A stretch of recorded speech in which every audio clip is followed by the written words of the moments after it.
Welcome back to my channel. Today we are doing something a little bit different. Instead of a reading vlog, we are doing my November wrap up. This is my first one on this channel. I'm so excited. I do these over on TikTok every month, but I'm excited to do more of like a long form version. I cannot believe November is done and we are in the last month of the year. Where has time gone? It is crazy. It is flying by. I feel like it goes quicker as you get older and I don't like it. But today we have 9 books to chat about, which is great. I just hit my reading goal with this last book for November, so I have read 100 books so far for the year, which is amazing. I think last year I got to like 93, so beat last year's goal, hit my reading goal for this year, and I still have a month left, so we'll definitely squeeze in, probably 5 or 6 more, hopefully more than that, but we did good this year with reading. So without further ado, let's jump in. So I started the month finishing off the Ruthless Boys series, which is the prequel series to Zodiac Academy, and it's set 5 years before the events of book 1 of Zodiac.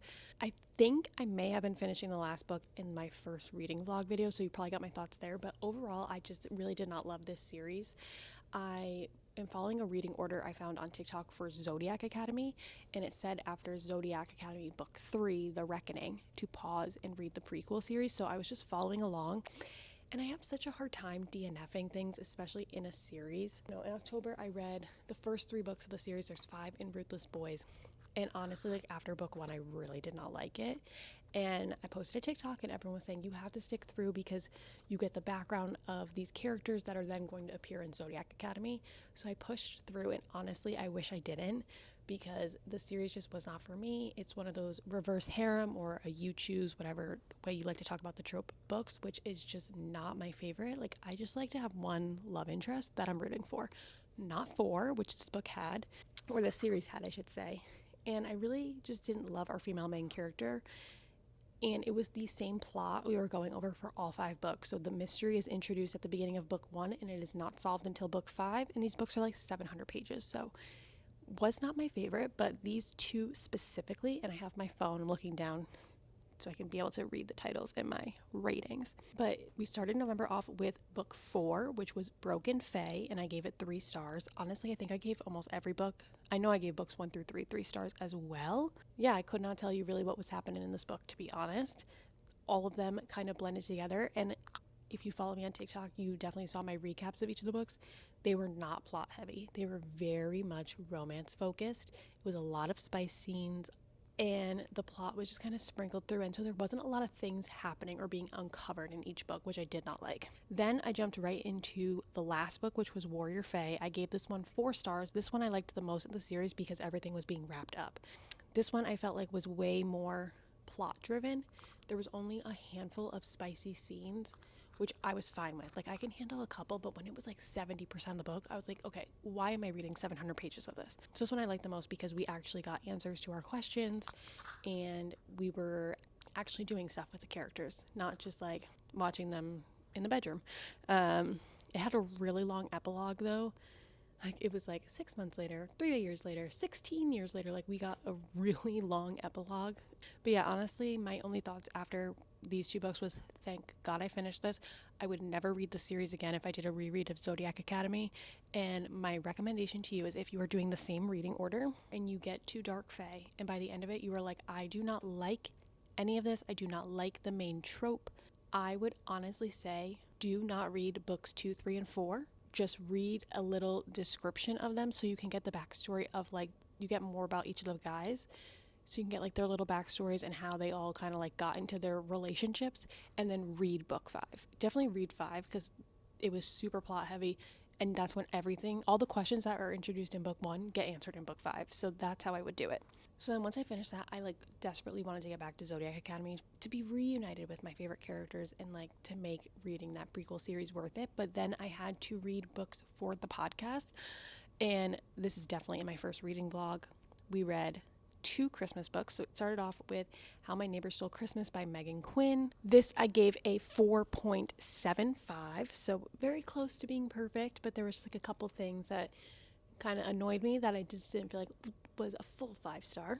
And this one followed Cole and Story. Story had to come back to Kringletown to take care of her aunt who had broken her hip, and then her aunt tells her that she needs to take her place in the annual Christmas competition. Cole is the grumpy neighbor next door, and he enters the competition solely in spite of Story, and he just wants to beat her.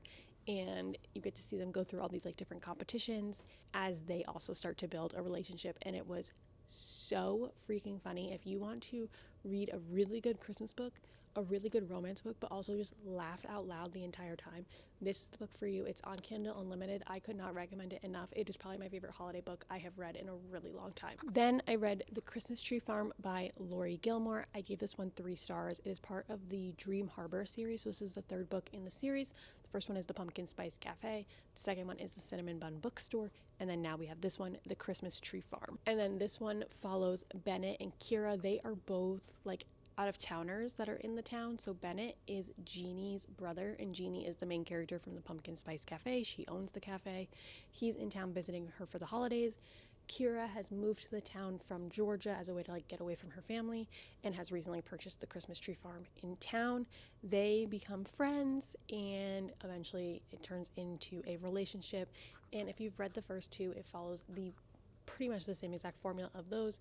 There's nothing life-changing about these books. They're just cute little palate cleansers, fluffy seasonal romances.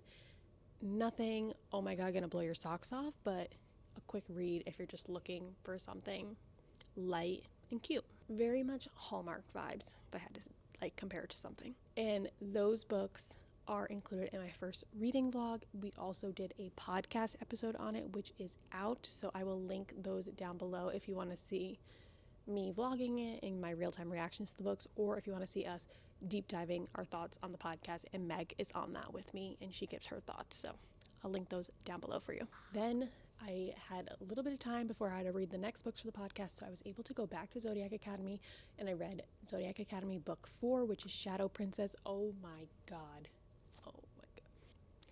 5-star read. That ending,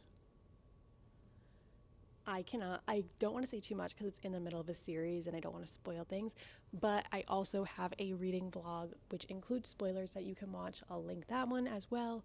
I love these characters so much. It's crazy how much I hated the heirs in the first few books, and now I absolutely love them. And that's on growth, character growth.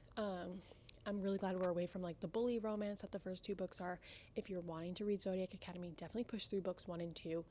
Books 3 and on are so good. It's so worth it. I'm obsessed. The ending broke me. I think I did a 6-minute TikTok literally talking about the ending because I was shook to my core.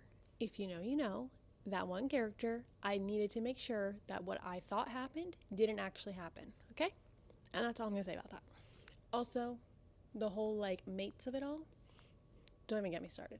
Do not even get me started. Again, I don't want to give too many spoilers, so go watch that vlog because I give all my thoughts on every single person and every part of that ending. So then after Zodiac Academy 4, and it's massive cliffhanger, all I wanted to do was read Zodiac Academy book 5. But then I went back to that reading order I was talking about, and it told me, no, we're going to take another pause. We're going to pause again, okay? Just when you, like, we're in it, we're going to pause again. And it wanted me to read a novella. So that was technically book 0.5, so it's before the first book of the series, called Origins of an Academy Bully. It basically follows the 4 heirs being awakened and getting their powers early, and then it follows Lance, or Orion, and seeing what happened to his sister. The book is literally 90 pages. Took me like an hour and a half to read it, nothing crazy, and I gave that one a 3-star because it was a novella. You obviously can't get super deep with it, and it was all stuff that like at this point in my series reading I know about.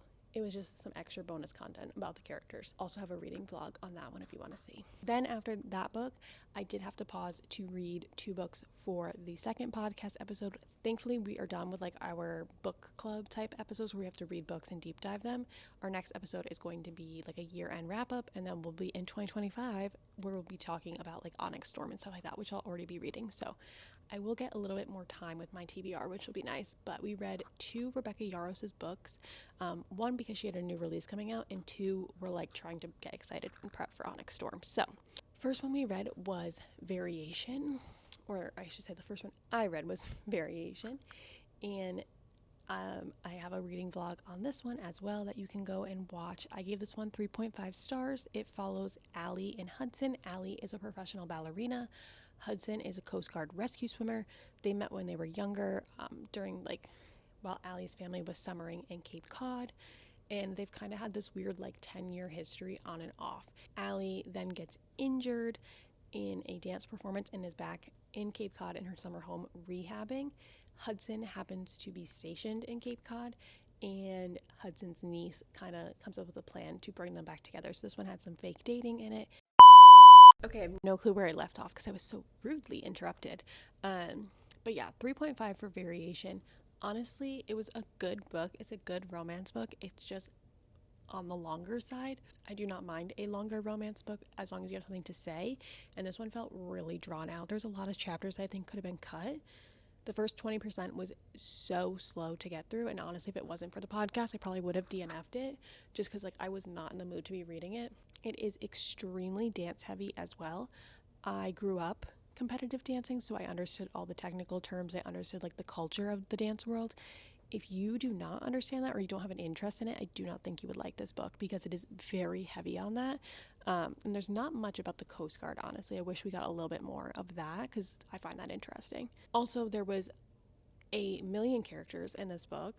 I think honestly when we did the podcast, we deep dove on like 10 different characters, so lots of side characters, and most of them were the absolute worst. So I don't know, it was good.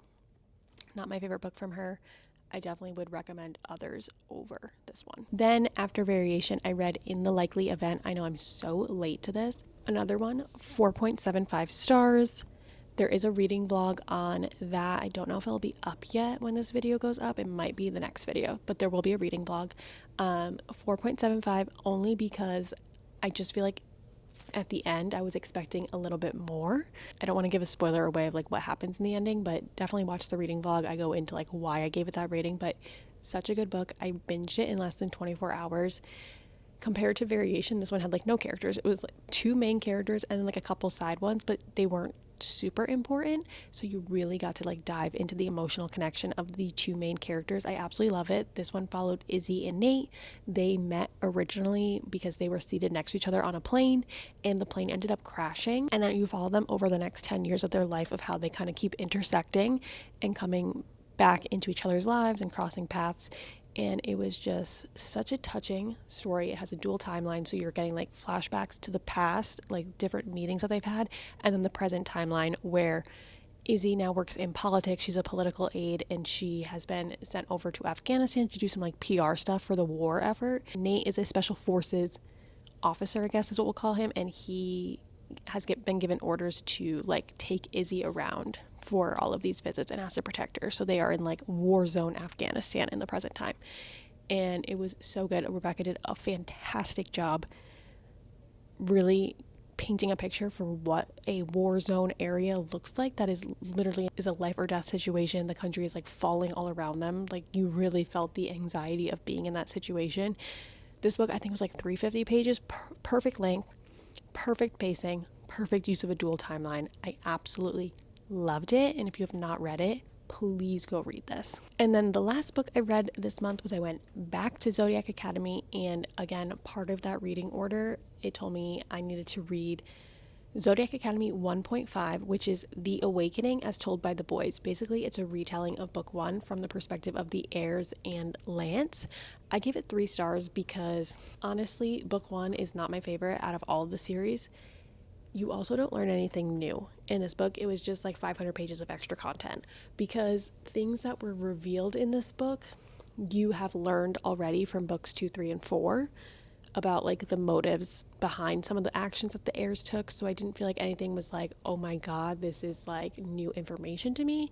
It was just, here's some extra content, some extra funny like conversations that the boys had together that you didn't see, but nothing new.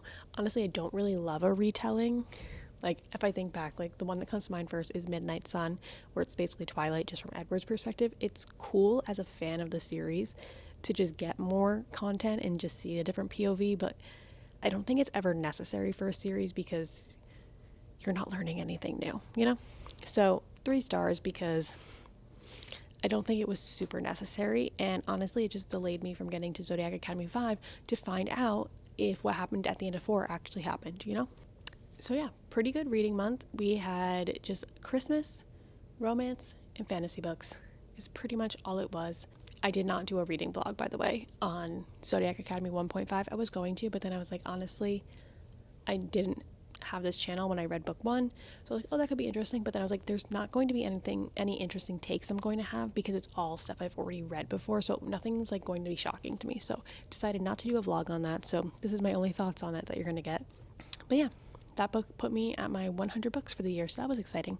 Pretty good month of reading. I cannot complain. 9 books. That's fantastic. Everything was pretty good. Nothing was awful, so that's great. If I had to pick books that I would absolutely recommend that I read this month, it would be How My Neighbor Stole Christmas by Meghan Quinn, In the Likely Event by Rebecca Yarros, and as always, everyone should read the Zodiac Academy series. It's amazing. I'm loving it. And yeah, leave a comment down below if you've read any of these books, what you thought of them, your ratings. Also, let me know what you read this month because I might want to add some of your stuff to my TBR. And make sure you hit the subscribe button so you can be notified anytime I post reading vlogs, which I do for most of the books I read, future wrap-up videos. Make sure you hit the like button, and I will see you in the next one. Bye!